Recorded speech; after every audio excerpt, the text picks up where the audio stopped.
Hello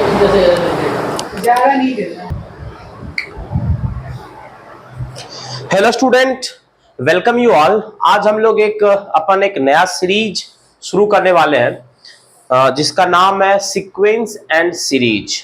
ठीक है। Generally sequence and series अपने आप में एक बहुत ही बड़ा टॉपिक है जिसका कि आप फर्दर जब आप ग्रेजुएशन में जब जाएंगे तो आप सीक्वेंस एंड सीरीज को और भी डिटेल में पढ़ेंगे। जनरली सीक्वेंस एंड सीरीज में हम लोग यहाँ पर अर्थमेटिक, एपी, जीपी और एचपी को हम लोग यहाँ पर सीखने का काम करेंगे। क्लियर है? तो सीक्वेंस एंड सीरीज में सबसे पहले समझते हैं सीक्वेंस क्या है। तो सीक्वेंस क्या, तो सबसे पहले हम समझते हैं सीक्वेंस। कहता है sequence is a function. A sequence is a function whose domain is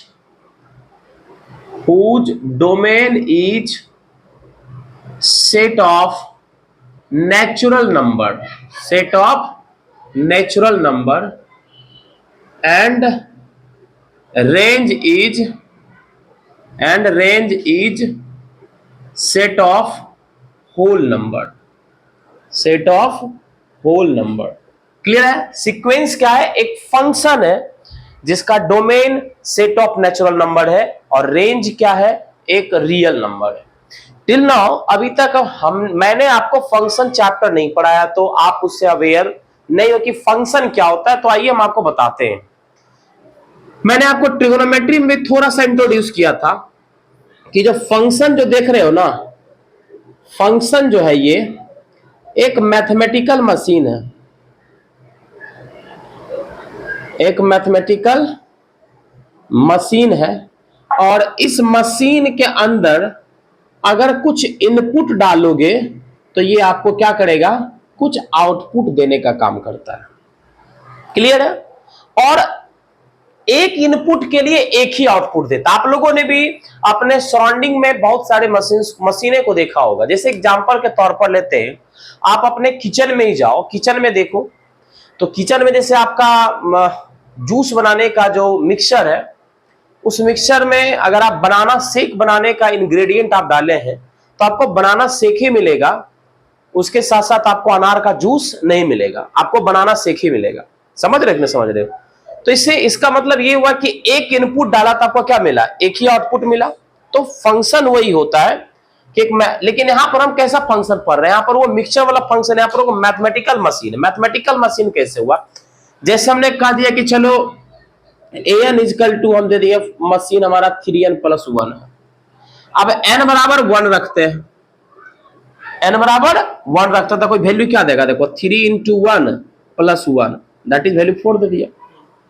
अगर हम n बराबर 2 रखते हैं तो a2 मिल जाएगा, मुझे क्या मिलेगा? 3 × 2 + 1 दैट इज 7। अगर हम n बराबर 3 रखते हैं तो क्या मिलेगा वैल्यू? 3 × 3 + 1 दैट इज क्या मिल गया मुझे वैल्यू मिला 10। तो आप क्या देख रहे हैं कि एक इनपुट पर आपको एक ही आउटपुट मिल रहा है। आपने इनपुट 1 लिया, आउटपुट 4 मिला, इनपुट 2 लिया, आउटपुट 7 मिला, और इनपुट आपने 3 लिया, आउटपुट क्या मिला? 10 मिला। अब कहेगा सर हम इनपुट 1 ही ले, हम इनपुट 0 नहीं ले सकते हैं।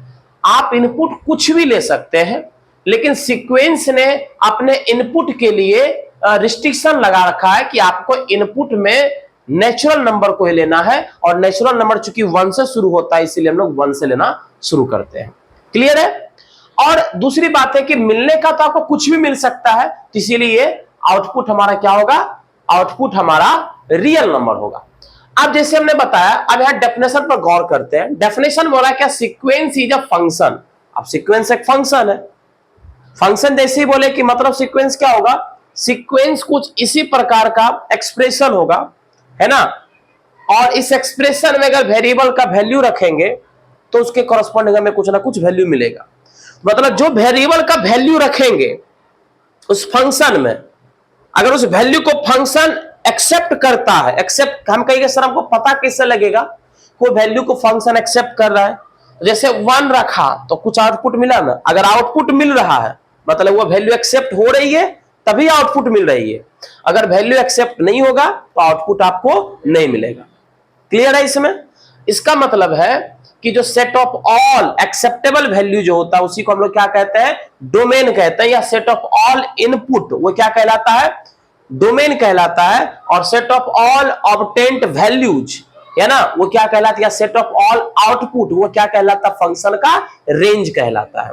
मतलब मशीन के अंदर जो डाले वो क्या कहलाता है, वो डोमेन कहलाता है। जो मिलता है वो क्या होता है, रेंज कहलाता है। जैसे आपके घर में जैसे आप मिक्सर मशीन है, तो आटा मिक्सी में पीस लेते हैं क्या, आटा पीसने के लिए दूसरे मशीन का इस्तेमाल करते हैं, उसी का जो बड़ा भाई उसका हम लोग इस्तेमाल करते हैं। तो एक रिस्ट्रिक्शन है ना भाई, कि हम आटा वहां पर उस मशीन में आटा नहीं पीस सकते हैं, रिस्ट्रिक्शन है एक हमारा, ठीक है ना। समझ रहे हो मेरी बात को कि नहीं समझ रहे हो? तो वही बात है कि इन्होंने सीक्वेंस ने रिस्ट्रिक्शन लगा डाला, भैया फंक्शन है। अब फंक्शन है तो आप कुछ भी वैल्यू आप डाल सकते हैं उसके अंदर, ठीक है ना, उसके कॉरस्पॉन्डिंग आपको कुछ भी आउटपुट मिल सकता है। लेकिन डालने के लिए आपको बोल दिया कि आपको फंक्शन के अंदर जो इनपुट आपको लेना पड़ेगा वो नेचुरल नंबर को कंसीडर करना है, आउटपुट माने कुछ भी है जो उसको कोई दिक्कत नहीं है। तो वही हुआ सीक्वेंस इज अ फंक्शन, है ना, which domain is set of natural number, मतलब इनपुट उसका के लिए क्या लेंगे, नेचुरल नंबर, एंड रेंज क्या होता है, आउटपुट, और आउटपुट क्या मिलेगा आपका, सेट ऑफ होल नंबर। यही क्या होगा, सीक्वेंस होगा। ये क्लियर है? इसमें कोई दिक्कत इसमें नहीं ना? चलो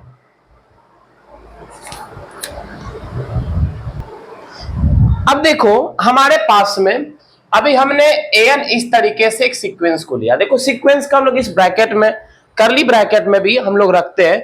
हम लोग उसके नोटेशन की हम लोग यहां पर बात नहीं करने वाले, वो हमारे एग्जाम पॉइंट ऑफ व्यू से उतना इंपॉर्टेंट नहीं है। लेकिन हमने बताया था कि इसमें जो इनपुट लेंगे वो नेचुरल नंबर लेंगे, मतलब n बराबर 1 2 लेंगे। जब n बराबर 1 रखे तो यह बताया a1, तो a1 किस चीज को रेफर्स करता है, किस चीज को इंडिकेट करता है, तो ये a1 बताता है आपका फर्स्ट टर्म ऑफ सीक्वेंस। ये क्या बताता है आपका, फर्स्ट टर्म ऑफ सीक्वेंस, ठीक है। a बराबर 2 रखते थे, क्या बताता है, second term of sequence. a बराबर अगर आप 3 लेते हैं तो a3 क्या बताता है, ये बताता है आपका third term of the sequence. उसी प्रकार a बराबर अगर n लेते थे क्या बताता है आपका, nth term of the sequence, ये आपका बताता है। क्लियर है? कोई दिक्कत नहीं ना? तो यही हमारा सीक्वेंस है। क्लियर है? अब आइए यहां से सीरीज। सीरीज क्या होता है, if a1 a2 a3 dot dot dot an are sequence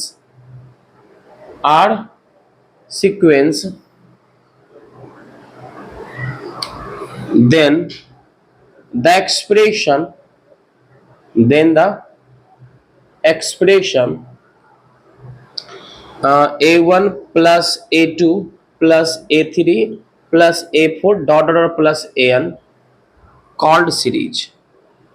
इसको हम लोग क्या कहते हैं, मतलब n एक्सप्रेशन है, सॉरी सीक्वेंस के अगर प्रत्येक टर्म को सम कर देते हैं तो वो किसको बताता है, ये सीरीज को बताता है। मैं आपको पहले बता देता हूं कि मैं अभी सीक्वेंस और सीरीज के संबंध में मैं जितनी बातें बोलूं उतनी ही कम है।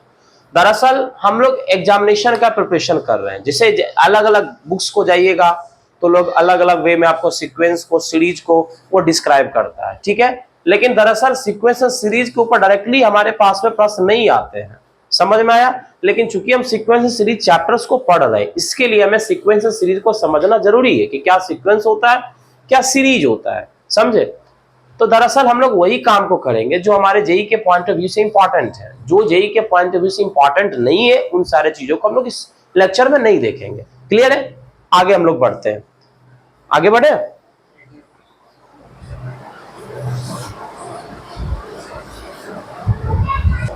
देखिए इसके बाद जो हम नेक्स्ट टॉपिक हम देखते हैं, एक वर्ड है प्रोग्रेशन को समझते हैं। क्या समझते हैं हम लोग, प्रोग्रेशन को समझते हैं। देखिए हमारे पास में बहुत सारे सीक्वेंसेस, लेकिन उनमें से हम कुछ सेलेक्टिव सीक्वेंसेस को पढ़ते हैं इस करिकुलम में, इस चैप्टर के अंदर। मतलब हम वैसे सीक्वेंसेस को पढ़ते हैं जो किसी पैटर्न को फॉलो कर रहा होगा, ठीक है। जैसे वो किसी पैटर्न को फॉलो कर रहा होगा, ठीक है। जैसे एग्जाम्पल के तौर पर लेते हैं, देखो 1 है, 3 है, 5 है, 7 है, 9 है, 11 है। ये क्या है? ये आपके सीक्वेंस के कुछ टर्म्स हैं, ठीक है ना। ये पहला टर्म है सीक्वेंस का, दूसरा, तीसरा, चौथा, पांचवा, छठा। अब मैं 7वां टर्म पूछ दूं, तुरंत बोल देंगे सर 13 होगा। 8वां टर्म पूछूं, तुरंत बोल देंगे 15। क्यों बोल दिए? क्योंकि यहां पर तुमको एक पैटर्न दिख रहा है कि प्रत्येक टर्म क्या है ना, दो जोड़ जोड़ करके आ रहा है। मतलब नेक्स्ट टर्म लिखने के लिए मुझे क्या करना पड़ेगा? दो जोड़ना पड़ेगा। तुम पैटर्न को पकड़ लिए, अब उस पैटर्न को पकड़ करके तुम्हें जितना टर्म्स इस सीक्वेंस का लिखने को बोला जाए, आप उतने टर्म्स को क्या कर सकते हो? लिख सकते हो। समझ में आया कि नहीं समझ में आया? तो इससे इसका यही यूज हुआ कि सर मतलब ये पैटर्न फॉलो कर रहा है एक सीक्वेंस को। तो अगर कोई सीक्वेंस पैटर्न को फॉलो करता है तो क्या कहलाता है? वो प्रोग्रेशन कहलाता है बच्चा। क्या कहलाता है? वो प्रोग्रेशन कहलाता है। तो लिखेंगे when sequence follow some pattern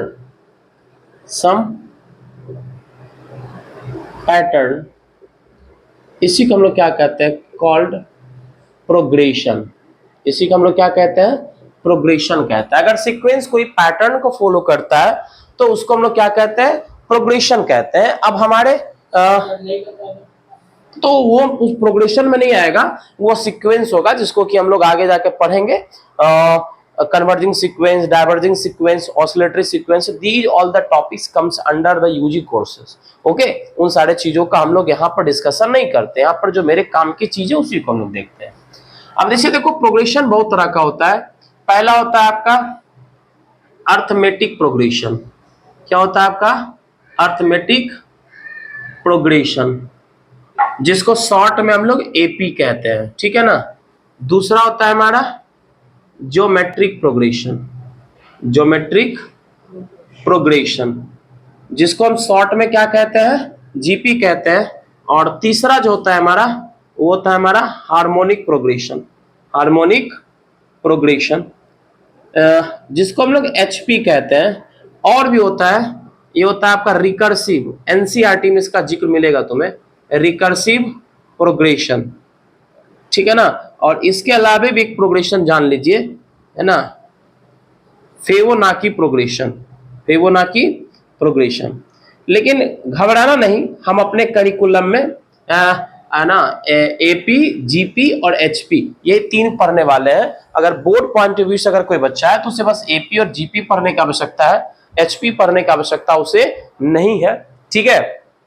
अगर आपको एपी आता है तो एचपी में ज्यादा दिक्कत का सामना करना नहीं पड़ेगा। और मैं समझता हूं कि कोई बच्चा अगर मैथमेटिक्स को पढ़ रहा है तो क्लास 10th में उसका एपी अच्छा खासा होगा। अगर नहीं है तो कोई घबराने वाली बात नहीं। हम लोग यहाँ पर वापस अरिथमेटिक प्रोग्रेशन को पढ़ेंगे, है ना। 10th वाली बातें होगी, लेकिन थोड़ा सा उसका जो अपडेटेड वर्जन होगा उसको हम लोग यहाँ पर देखने वाले हैं। क्लियर है? कोई दिक्कत इसमें नहीं ना? चलो जल्दी नोट करो उसको।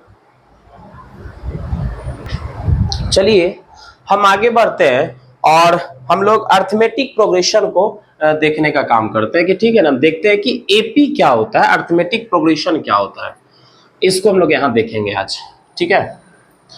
अरिथमेटिक प्रोग्रेशन,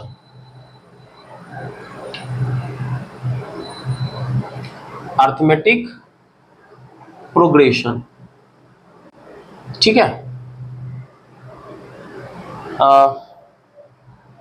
ये कहता है इसका definition, a sequence is said to be in AP if a term differ from its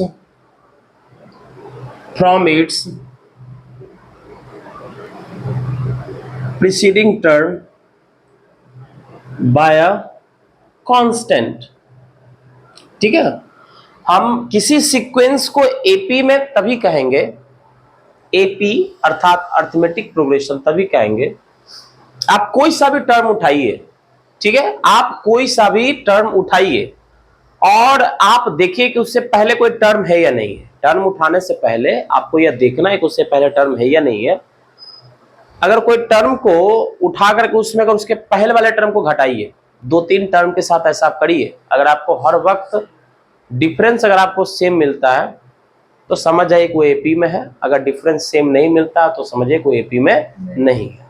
ठीक है, तो and the common difference and the constant is called, इसको हम लोग क्या कहते हैं, common difference and denoted as किससे डिनोट करते हैं हम, डी से डिनोट करते हैं। क्लियर है, कोई दिक्कत इसमें नहीं ना। आप एग्जाम्पल के तौर पर देखें कि भैया आप ये मुझे बताइए कि कुछ अभी जस्ट लिए थे सीक्वेंस 1 3 5 7 9 11 30। क्लियर है, अब ये एपी में है या नहीं है ये हमको अगर चेक करना तो क्या करेंगे, तो कोई टर्म उठाए जैसे 3 उठाए तो उसमें से उसका पहला वाले घटा दिया तो क्या मिला हमारा 1 मिल गया, सॉरी 2 मिला। ठीक है, 5 को उठाए उसमें से पहले वाले को घटा दिया क्या मिला 2 मिला। 7 को उठाए पहले वाले को घटा दे क्या मिला हमें 2 मिला। तो हम देख रहे कि हम कोई भी टर्म को उठा रहे हैं और उस टर्म को उठा करके उसमें अगर मैं पहले वाले टर्म को अगर मैं घटा रहा हूं तो हर वक्त मुझे कांस्टेंट मिल रहा है, हर वक्त डिफरेंस कांस्टेंट आ रहा है। तो इस बात का ये प्रमाण है कि ये जो सीक्वेंस आपके पास में दिया गया ये अरिथमेटिक प्रोग्रेशन में है। ठीक है, और ये जो आ रहा है ये कॉमन डिफरेंस है। जनरली कॉमन डिफरेंस निकालने का फॉर्मूला भी होता है, जैसे मान लो ये एन आपको दे दिया, कोई भी टर्म है उसमें से क्या करो पहले वाले टर्म को घटा दो, यही क्या दे देगा आपका कॉमन डिफरेंस दे देगा। जहां डी क्या बता रहा है, डी बता रहा है आपका ये कॉमन डिफरेंस को बता रहा है। क्योंकि देखिए ये सब टॉपिक्स को आप ऑलरेडी क्लास 10th में पढ़ रखे हैं तो मैं नहीं चाहता हूं कि मैं उसको बताऊं। ये क्या है आपका, ये nth टर्म है और an-1 क्या है, ये n-1th टर्म है। किसका है, तो ये एपी का, ये किसका है, ये किसका है, एपी का है। अच्छा याद करो तो ये पहला टर्म था, दूसरा, तीसरा, चौथा, पांचवा, छठा, सातवां टर्म इसका क्या था बेटा 13 था। अगर मैं इसका 8वां टर्म पूछ दो तो तुम्हें बता दोगे इजीली 15। 9वां टर्म अगर मैं पूछे तुम्हें पूछ लो तो तुम बता दोगे, झट से बता दोगे कि सर 17 होगा। लेकिन मैं पूछू कि इसका 100वां टर्म क्या होगा, 1000वां टर्म क्या होगा, 1,00,000वां टर्म क्या होगा, तो तुम क्या करोगे कि दो जोड़ जोड़ करके 1,00,000 टर्म तक पहुंचोगे फिर आपको बताओगे। तो फिर मैथमेटिक्स क्यों सीख रहे हो। मैथमेटिक्स क्या करती है, मैथमेटिक्स कहीं ना कहीं आपके काम को आसान करती है। तो इसका मतलब है कि हमें पर यहाँ पर कुछ जुगाड़ लगाना पड़ेगा, हमें कुछ फॉर्मूला यहाँ पर अप्लाई करना पड़ेगा, कुछ फॉर्मूला डिराइव करना पड़ेगा जिसकी सहायता से हम इजीली हम बड़े बड़े टर्म्स को फाइंड आउट कर सकते हैं। तो उस फॉर्मूला को डिराइव करने से पहले हम कुछ ऑब्जर्वेशन को देखना चाहते हैं। जैसे हम यहाँ पर देखो पहला टर्म क्या था 1 था, दूसरा टर्म क्या था आपका 3 था। मतलब दूसरा टर्म कब आया होगा, जब दो जोड़ेंगे तब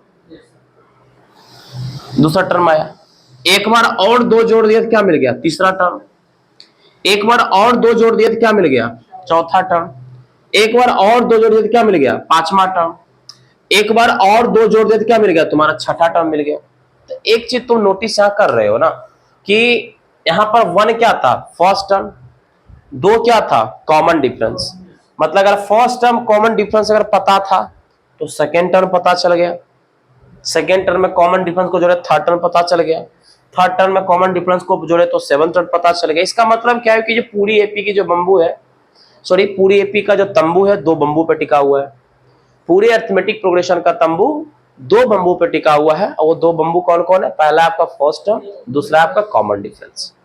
मतलब फर्स्ट टर्म और कॉमन डिफरेंस हो गया तो हमें पता है तो हम कोई सा भी टर्म हम एपी का इजीली बता सकते हैं। वो कैसे बताएंगे उसको हम लोग देखते हैं। और इसी टॉपिक को क्लास 10th में भी आपने पढ़ा होगा, general term of an AP. तो इस ऐसा करके एक टॉपिक है, उस टॉपिक को हम लोग यहाँ पर देखने का काम करते हैं, general term of an AP.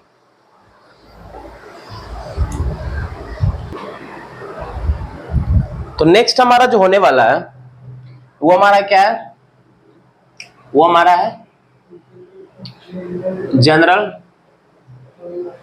Term of an AP. हम ऐसा मान लेते हैं, let a be the first term and d be its common difference then पहला टर्म तो क्या रहने वाला है ए, दूसरा टर्म क्या रहने वाला है ए प्लस डी, तीसरा टर्म क्या रहने वाला है ए प्लस डी, पता है ना। चौथा टर्म के लिए क्या करेंगे, तीसरा टर्म जो है उसमें एक बार और डी जोड़ देंगे, मतलब दैट इज क्या निकल गया ए प्लस 2d, ये क्या निकल गया आपका ए प्लस 3d। समझ आपने समझ। अच्छा एक चीज गौर करो, मतलब जब पहला टर्म की बात किए तो यहां पर हम एक भी डी नहीं जोड़े, एक भी डी नहीं जोड़े का मतलब क्या हुआ ए प्लस 0d, ये क्या हुआ आपका ए प्लस 0d। मतलब क्या हुआ कि जिस टर्म की आप बात कर रहे थे, मतलब हम बात कर रहे थे पहला टर्म की, तो उससे एक कम टाइम्स डी क्या जोड़े, फर्स्ट टर्म में जोड़ दिए। इसका मतलब क्या हुआ, इसमें कितना डी जोड़े, 1d जोड़े। मतलब जब हम दूसरी टर्म की बात कर रहे थे तो उससे एक कम टाइम्स डी को ए के साथ जोड़ दिए तो क्या मुझे मिल गया, तीसरा टर्म। सिमिलरली जब मुझे तीसरा टर्म चाहिए होगा तो ए में क्या करेंगे, फर्स्ट टर्म में उससे एक कम टाइम्स डी जोड़ देंगे तो क्या मुझे मिल जाएगा, तीसरा टर्म। उसी प्रकार अगर मुझे चौथा टर्म चाहिए होगा तो क्या करेंगे, उससे एक कम times d first term add कर देंगे तो मुझे क्या मिल जाएगा, फोर्थ टर्म मिल जाएगा। और उसी प्रकार अगर मुझे nth टर्म चाहिए तो क्या करना पड़ेगा, उससे एक कम टाइम्स डी को मुझे फर्स्ट टर्म में जोड़ देंगे तो क्या मुझे मिल जाएगा, nth टर्म मिल जाएगा। और यही बता देता general term of an AP. By using this formula you can evaluate, तुम्हें कितना बड़ा भी टर्म दे दे, इस फार्मूला का इस्तेमाल करके उसको इवैल्यूएट आप कर सकते हो। जैसे अगर मैं कुछ सवाल पूछता हूं, जल्दी से बताना फटाफट, तुम लोग भी कमेंट में जवाब देना। अगर मैं पूछता हूं कि 98वां टर्म क्या होगा तो क्या बता दीजिएगा, झट से ए प्लस 97d। अगर मैं बोल देता हूं कि सोनी बताइए 95वां टर्म क्या हो जाएगा तो ए प्लस 94d। 10वां टर्म क्या हो जाएगा ए प्लस 9d। 12वां टर्म क्या होगा a plus 11d। Okay note down करो। देखो नोट पॉइंट की बात करते हैं। पहला नोट क्या है, अगर ए फर्स्ट टर्म है डी कॉमन डिफरेंस है तो टीएन निकालने का क्या फॉर्मूला था आपका, a plus n minus 1 into d था। जहां ए क्या बता रहा था, ये क्या बता रहा था, ए बता रहा था आपका फर्स्ट टर्म, डी क्या बता रहा था आपका, ये बता रहा था कॉमन डिफरेंस,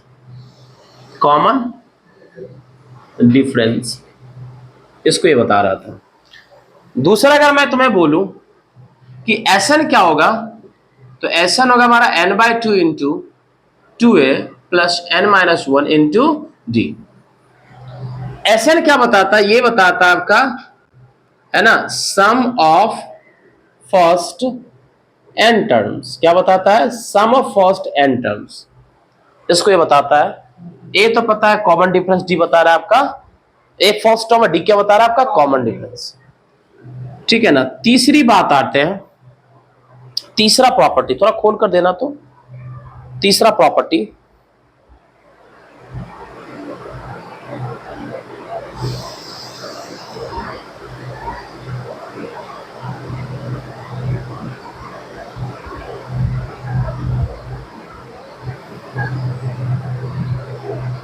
देखो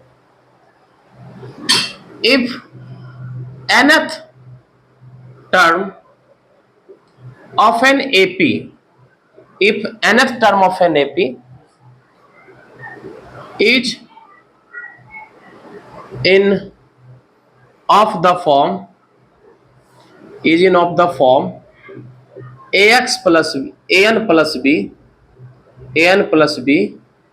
then coefficient of n will be the common difference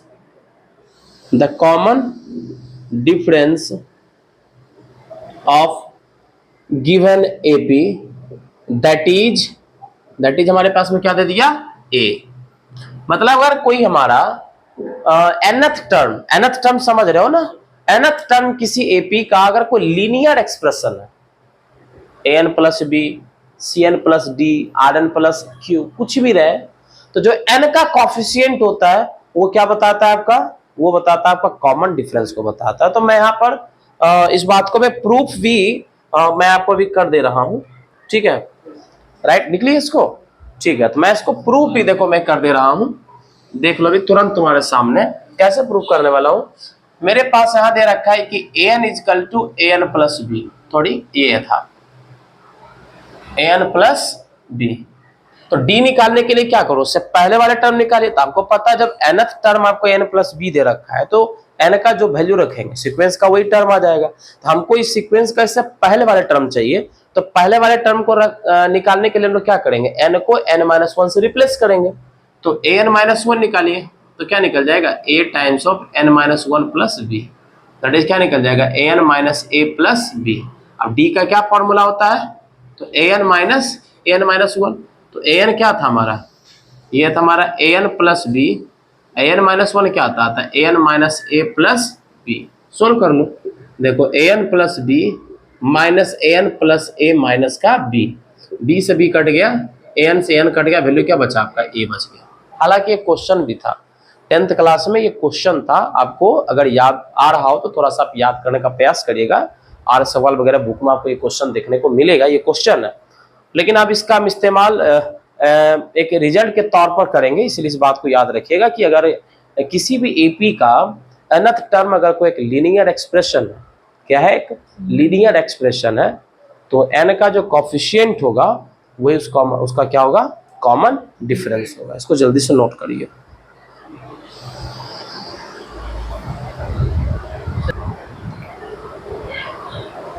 so dear देखो, एक tn निकालने का फॉर्मूला हमारे पास में था, वो फॉर्मूला कब था, जब हमें फर्स्ट टर्म और कॉमन डिफरेंस दिया हुआ होता है। जब मुझे किसी एक्सप्रेशन से, जब मुझे किसी अरेंजमेंट से फर्स्ट टर्म और कॉमन डिफरेंस का पता चलता है, तो वहां पर हम tn का फॉर्मूला निकालना सीखे थे कि tn हो जाता है a plus n-1 into D.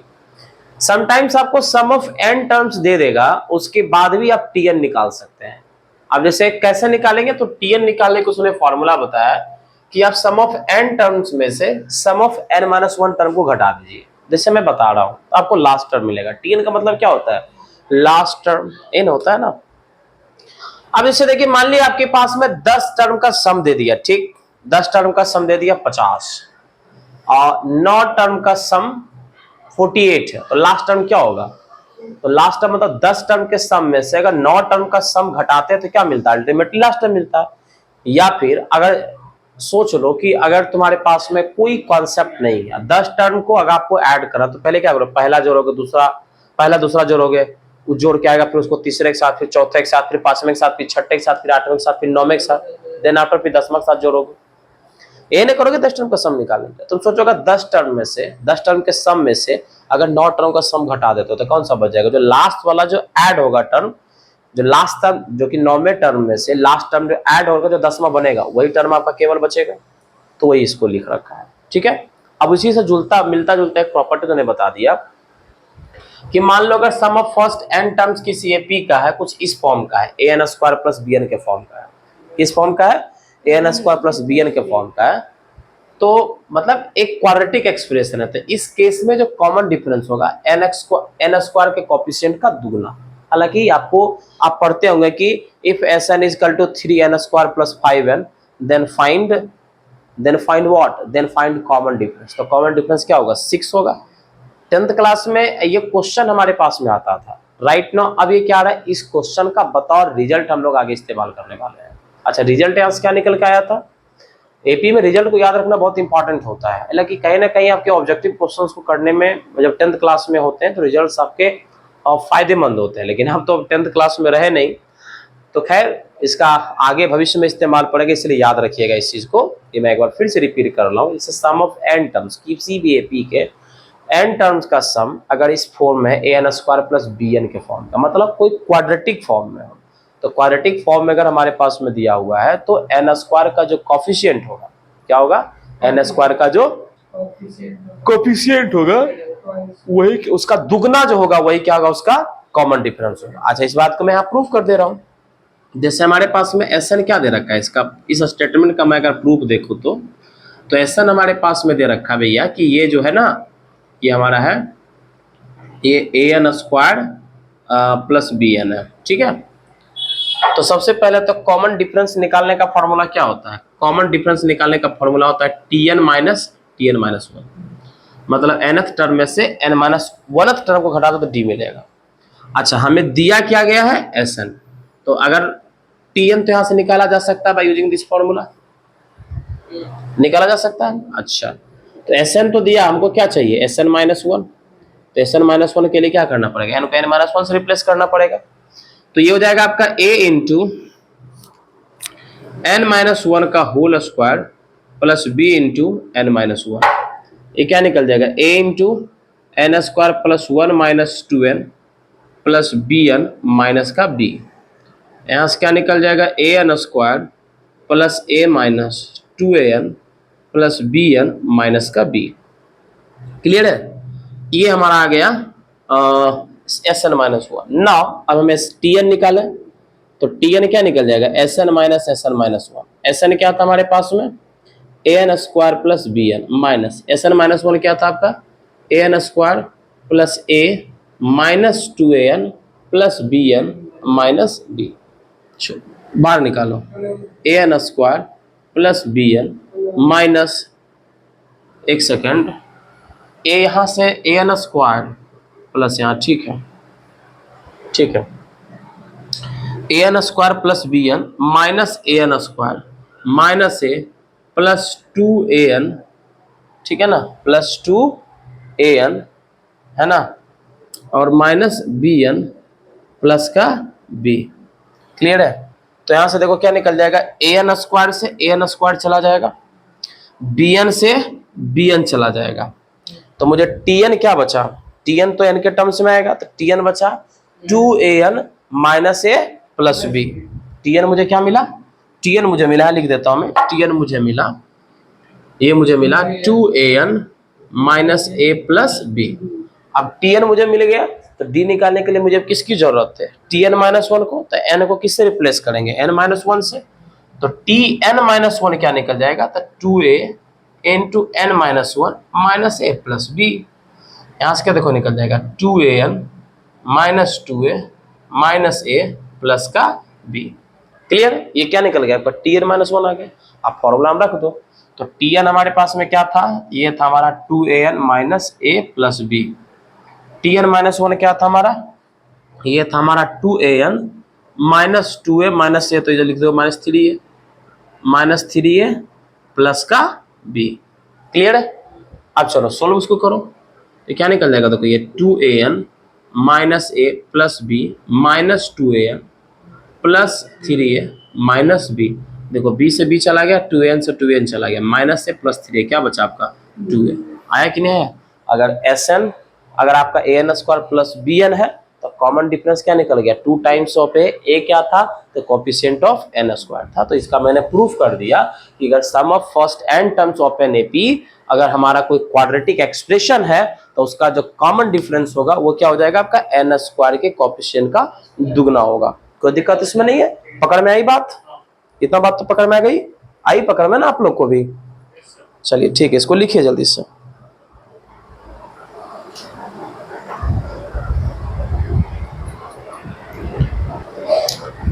देखो एक क्वेश्चन है हमारे पास में, कह रहा है कि x plus 1 3x and 4x plus 2 ये पहला 3 टर्म है किसी एपी का, तो इस एपी का 5वां टर्म क्या होगा ये आपको निकालना है। तो पहले मैं चाहूंगा कि आप इसको पहले ट्राई लो, उसके बाद से फिर हम लोग इसको करते हैं।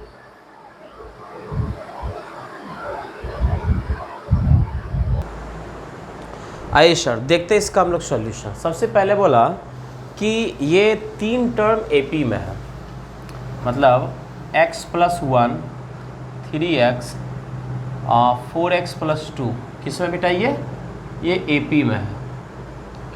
एपी में है तो मतलब 3x माइनस एक्स प्लस 1 करो या 4x माइनस 2 माइनस 3x, तो डिफरेंस विल भी क्या होगा आपका? सेम होगा। तो यहाँ से क्या निकल जाएगा? 3x minus x minus 1 is equal to यहाँ से 4x plus 2 minus 3x। 3x में जाएगा तो क्या बचा? 2x माइनस 1, इधर क्या बचेगा? x प्लस 2, इसको इधर ले, इसको उधर भेज दो, तो 2x minus x is equal to 2 plus 1, x is equal to क्या निकल गया? 3। तो a क्या निकल गया आपका? 3। ए निकल गया 3, तो ये वाला टर्म क्या रहा, ये रहा 4, ये 9 और ये हो गया 14, ये रहा हमारा, मिल गया ना।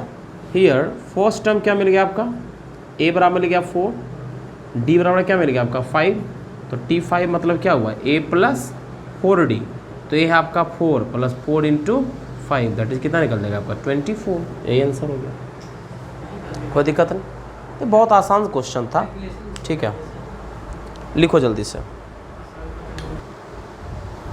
देखिए हमारे पास में सवाल दे रखा है, सवाल ये है कि the sum of first 4 term of N AP is 56, पहला 4 टर्म इसका 56 है, तो पहला 4 टर्म ले लेते हैं कुछ a है ना, a plus D, a plus 2D, a plus 3D, कितना बेटा ये 56 है, a 4a प्लस 3D और प्लस 6D इसकल टू कितना है 56। चलो फिर इसने बताया कि इट्स फर्स्ट टर्म इज 11, अच्छा a क्या दे रखा है आपका 11 दे रखा है ना, and the sum of it's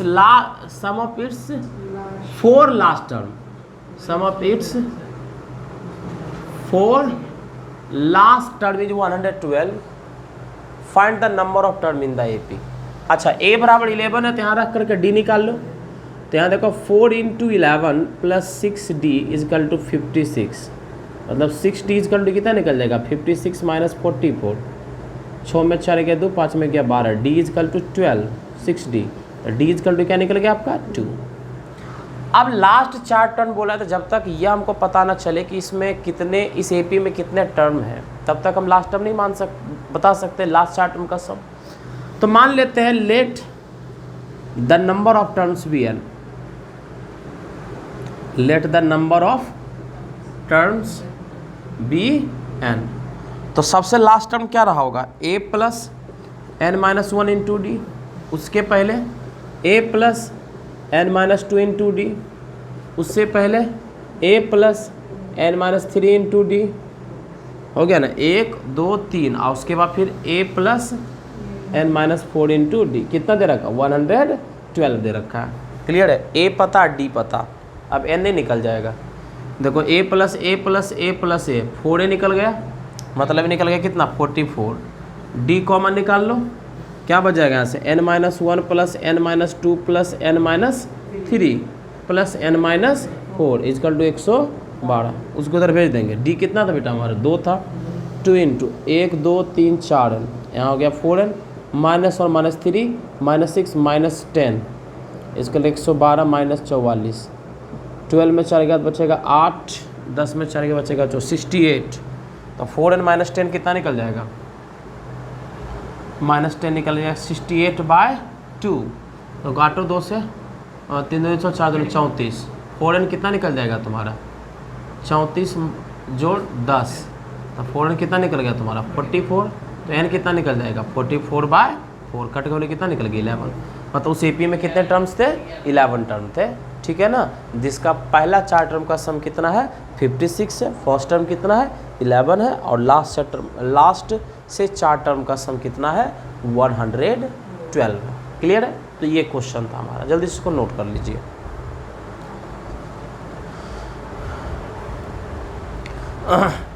हमारे पास में देखो दे रखा है कि सम ऑफ फर्स्ट एंड टर्म दो AP का है, वो ये है, तो 2 AP है, तो मान लेते हैं 2 AP का जो फर्स्ट टर्म है, फर्स्ट टर्म मान लेते हैं दोनों AP का, एक का A1 है दूसरे का A2 है, और कॉमन डिफरेंस जो है उसको मान लेते हैं एक का D1 है दूसरे का D2 है, तो सम ऑफ n टर्म्स क्या हो जाएगा n/2 into 2A1 plus n minus 1 into D1, clear है। और यहाँ से n/2 into 2A2 plus n minus 1 into D2, clear है। इसकल टू क्या दे रखा है आपका ये 7n plus 1 divided by 4n plus 27, देखो हाफ को अंदर लेकर चले जाओ, क्लियर है। n से n तो देखो ये कट गया, हाफ को अंदर लेकर चले जाएगा, देखो क्या बन जाएगा A1 plus n minus 1/2 into D1, और नीचे क्या बन जाएगा A2 plus n minus 1/2 into D2 is equal to 7n plus 1 divided by 4n plus 27। आपको 11 टर्म का रेशियो चाहिए, तो ये तो आ गया, मतलब a plus 10d1 a1 plus 10d1 a2 plus 10d2 चाहिए, मतलब इस जगह भी 10 चाहिए, इस जगह भी 10 चाहिए। तुम सोच के n बराबर का 21 लेते हो तो 21 माइनस 1 20/2 10d1 आ गया, यहाँ भी 10d1 आ जाएगा, तो n बराबर किससे लेना पड़ेगा 21 लेना पड़ेगा, ले लो। तो a1 प्लस यहाँ से क्या बन जाएगा 10d1 और यहाँ से a2 प्लस 10d2। अच्छा यहाँ रख दो 21, तो 7 इंटू 21 प्लस 1 और नीचे 4 इंटू 21 प्लस 27, तो निकल गया आपका, यही हो गया T11 अपॉन A11 148 हो जाएगा ये, और ऊपर 84 प्लस 27 क्या जाएगा 148, 7 4 11 के बाकी 1 8 2 10 1, ठीक तो है ना, हाँ 7 4 11 8 2 10 1 11, ठीक है T11 बाय A11 यही रेशियो है, क्लियर है। 142 होगा ये जी, 142 होगा, ठीक है। काट छाट मचा देना, रेशियो सिंपलेस्ट फॉर्म होता है, क्लियर है, कोई दिक्कत नहीं। हम चाहते इसको थोड़ा कॉम्प्लेक्स भी होता है, लेकिन इसको इजी भी कर दिया, ठीक है।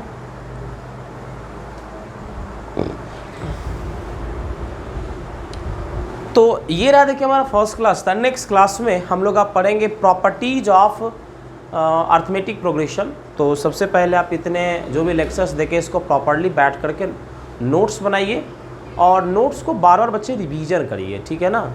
जब तक 2 बार 3 बार रिवीजन उसका नोट्स का नहीं करेंगे, साथ साथ पैरेलली क्वेश्चन का प्रैक्टिस करिए। अभी तक जितने मान लीजिए अगर पीछे का प्रॉब्लम रह गया तो उसको आप खाली समय में बैठ करके करिए, लेकिन जब टॉपिक्स चल रहा होता है तो टॉपिक के साथ साथ आपको क्वेश्चन को प्रैक्टिस करेंगे तो आपके लिए ज़्यादा बेनिफिशियल होगा, ठीक है। Thank you.